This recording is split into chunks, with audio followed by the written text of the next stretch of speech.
আপনি আমাদের সবাইকে মাফ করিয়ে দেবেন।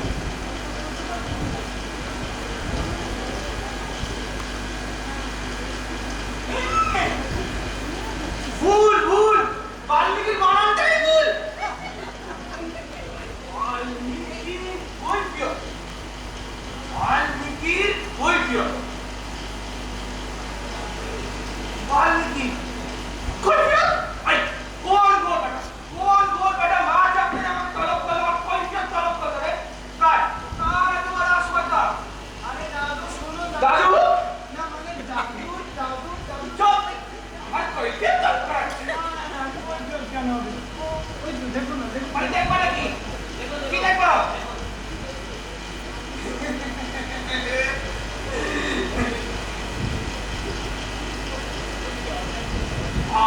বাক্য এই এই আমাকে ব্যাংক বাড়াচ্ছে ভেবেছো কবি বলে আমার বাবার কোনো বুদ্ধি শুদ্ধি নেই না। না না না, ওই যে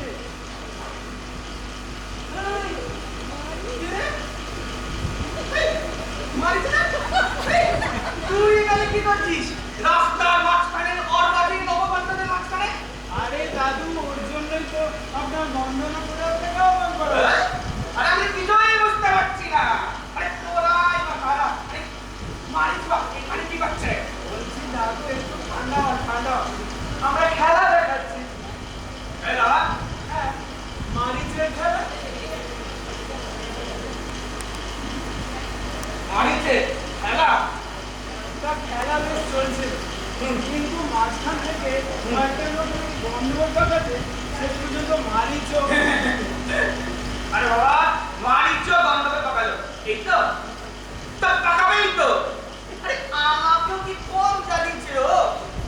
রাক্ষস বংশে জন্মালে রাক্ষসের মতন জীবনটা কাটিয়ে দিত তা নয় পরিণত হতো।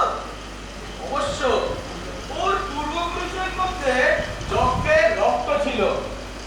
সুবিধু নামক যজ্ঞ তারকাকে কন্যা বিবাহ, জম্বুপুত্র শুম্ভের সঙ্গে তারকার বিবাহ হয়। এই মারিচ তাদেরই পুত্র। কোন অপরাধের ফলে শুম্ভ অগস্ত্যমুনির দ্বারা বিনষ্ট হয়। তার প্রতিশোধের জন্য মারিচ ও তারকা ঋষিকে তার অপমান করতে গেলে হিসাবে তারকা রাক্ষসী হয় আর এই মারিচ রাক্ষস হয়। তার রামায়ণের কথা কিন্তু মুশকিল হচ্ছে মারিচের মনে দুঃখ, ওকে মরতে হলো কেন? মরতে হলো কেন? এই কোন শালা না মারে, কোন বুয়া পেটা না মারে? আরে মানুষ মরে, পশু মরে, পাখি মরে, মাছি মরে, রাজা মরে, প্রজা মরে, বীর মরে, ভীরু মরে, সুখ মরে, দুঃখ মরে, প্রেম মরে, যৌবন মরে, বালিকের মরতে হলো কেন? দাদু শুনুন, দাদু শুনুন। मातुलयश्च गोविन्द पितायश्च धनञ्जय स अभिमन्यु रमेश सिद्धि नियुति ज्ञान वर्तते। अरे गीताয় শ্রী কৃষ্ণ অর্জুনকে বলেছিলেন যে আরে বাবা যার জন্ম হয় তাকেই মরতে হয়, কারোর বাপের ক্ষমতা নেই। দাদু দাদু দাদু আমার একটা ভুল হয়ে গেছে। এই মারিচের মনে দুঃখ, ওকে ওইভাবে কেন মরতে হলো? ওইভাবে মানে না, মরতে তো সবাইকেই হবে ঠিক কথা, কিন্তু তা বলে ও তো অল্প বয়সে। হ্যাঁ মারি তোর মনে খুব দুঃখ আছে বুঝি? বল না, বল, কিছু তো নাই নেবে না, বল। তবু আমার মনে একটা সংশয়, ওইভাবে মরা ছাড়া কি আমার অন্য কোনো উপায় ছিল না? এই তোকে কি অন্য কোনো পক্ষে ভাবতে দিয়েছিল নাকি? মানে আমার সীতারামের সাহায্য না করে আমি যে বাধা হয়েও জানতে পারতাম, মানে লড়াই করে জটায়ুর মতো। ও লড়াই করে জটায়ুর মতো মরতে পারলে তুমি খুব খুশি হতে। তা বাবু সেটা নেয়াদি বাড়াবাড়ি হয়ে যেত। আরে জটায়ু ছিল রামের বাপের বন্ধু আর তুই ছিলে রাক্ষস বংশের। কিন্তু আমি তো ছেড়েছিলাম রাক্ষস বংশের রাজধানী ছেড়ে, লঙ্কার ভোগ বিলাসী জীবন ছেড়ে আমি আশ্রয় নিয়েছিলাম গভীর অরণ্যে। দুনিয়ার ঐশ্বর্য লুটে রাবণ রাজে সোনার প্রাসাদ, সেখানে প্রাচুর্য আর সাধারণ রাক্ষসের দৈনন্দিন দশা। রাবণের লৌহ কঠিন শাসনের এই, থাম, থাম, থাম, থাম, থাম। উফ! তোর মাথা নিয়ে এত চিন্তা ছিল, জানতাম না তো। এতই যখন ভেবেছিলি, সব ছেড়ে বনে পালিয়ে গেলি কেন? যুদ্ধ করার যখন এতই সাজ, লঙ্কায় থেকে রাবণের অত্যাচারের বিরুদ্ধে লড়াই করলে কেন? বল, বল, জবাব দে। তা আপনি কোনাতে পথ দেখাতে পারতেন। রাম রাবণের যুদ্ধ না মানায় রাক্ষস রাজের সঙ্গে রাক্ষস এই, এই, এই, কে এটা? দাদু, এই আরেক মাইজ। নমস্কার। কবিগুরু, আপনি যখন এলেন, একটা বিনতি করছি আপনাকে, এই গন্ডগোলটা আপনি একটু মিটিয়ে দিয়েছেন। কি গন্ডগোল? এই যে ঈশ্বর, এই খেলাতে ওরও মরার কথা, লেকিন ও কোনো মতেই মরতে চাইছে না। অন্যান্য যারা ছিল তারা একটু একটু গন্ডগোল করলেও শেষ পর্যন্ত মরেছে। লেকিন এই গোটা ঈশ্বর, ও বলছে যে কিছুতেই মরবে না। মরতে চাইছে না?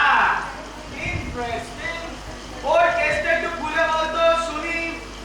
কবিগুরু, এরকম হচ্ছে ব্যাপারটা যে ওর বাবা ছিল জমিদার বাবুর লিডে। ও সারা জীবন জমিদার বাবুর সেবা করে এসেছে। জমিদার বাবু ভি তাকে দেখেছে, বাড়ি দিয়েছে, ঘর দিয়েছে, জমি দিয়েছে। লেকিন আজকে একটা ব্যাপারে এই জমিদার বাবু ওর সাহায্য চায়।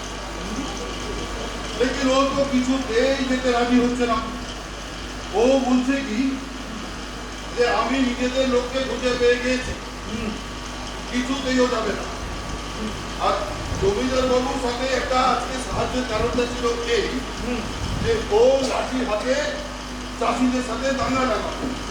আর ওই দাঙ্গা লাগাতে যে ওই চাষিদের হাতেই ওর মৃত্যু হবে। লেকিন ও তো দিলই না। চাষিদের দলে এমন ভাবে ভিড়ে গেছে যে ওকে তো আর কিছুই করা যাচ্ছে না। শেষ পর্যন্ত ঠিক হলো কি দাদু, যে ওই জোরদার বাবু না হলে দারোগা বাবু ওকে গুলি করে মেরে ফেলবে। ও নিমক খেলামি করেছে বলে। লেকিন ও এমন ভাবে মিশে আছে চাষিদের দলের সঙ্গে যে কিছুতেই কিছু করা যাচ্ছে না। খুব কঠিন সমস্যা। তা হ্যাঁ, তুমি মরতে চাইছো না কেন? একটু খুলে বলো তো। মূর্তি হলে লড়াই করে মরব, চাষিদের সাথে একসঙ্গে। যা ভেবেছি ঠিক তাই। খুব কঠিন সমস্যা। যেজন মরতে ভয় পায় না তাকে যখন তখন মেরে ফেলা খুব কঠিন। কেন কি জানো রে? বেঁচে থাকাও যেমন কোনো সময় মরা হয়ে দাঁড়ায়, এই মরাও কোনো সময় বেঁচে থাকার চেয়েও বড় হয়ে দাঁড়ায়। ও তো এখন একটা ছিটকে যাওয়ার দেখে কিংবা একটা চাষি নয়, ও একটা দল, একটা গোষ্ঠী। পুরো দলটাকে নিশ্চিন্ন না করতে পারলে ওর মরা তো সম্পূর্ণ হবে না। ওকে তুমি মেরেও মারতে পারছো না। শোনো, মরতে যখন তোমার দ্বিধা নেই, তুমি বেঁচেই থাকো, বুঝতে তো? রাবণ রাজের অত্যাচারের বিরুদ্ধে মাথা নুইও না। মুখটা না চিঠিয়ে দাঁড়িয়ে, বুঝলি তো? চিঠিয়ে দাঁড়িয়ে থাকো। দেখুন দাদু, দাদু দাদু শুনুন দাদু, তাহলে খেলাটা শেষ হবে কি করে? আরে ভাই, খেলা কি এত তাড়াতাড়ি শেষ হয়? কত টানাপোড়ান, হার জিত, মরণ ঘটন আছে। খেলা এখন চলবে। চলুক, খেলা চলুক। রাবণের অবস্থা তাহলে আর কি হবে? এই যে বাবু খেলাটা আমরা দেখাচ্ছিলাম, মারিচের খেলা, এই খেলাতে এই ঈশ্বর খেলার নিয়ম ভেঙে বেরিয়ে চলে গেল। আর আমার জাদু কাঠি কি ফেল হয়ে গেল বাবু। লেকিন একটা কথা ঠিক বাবু, আজকে আমার বহুত খুশি লাগছে, বহুত খুশি। কেন কি জানেন? এই মারিচের মতো জান দিতে কেউ চায় না।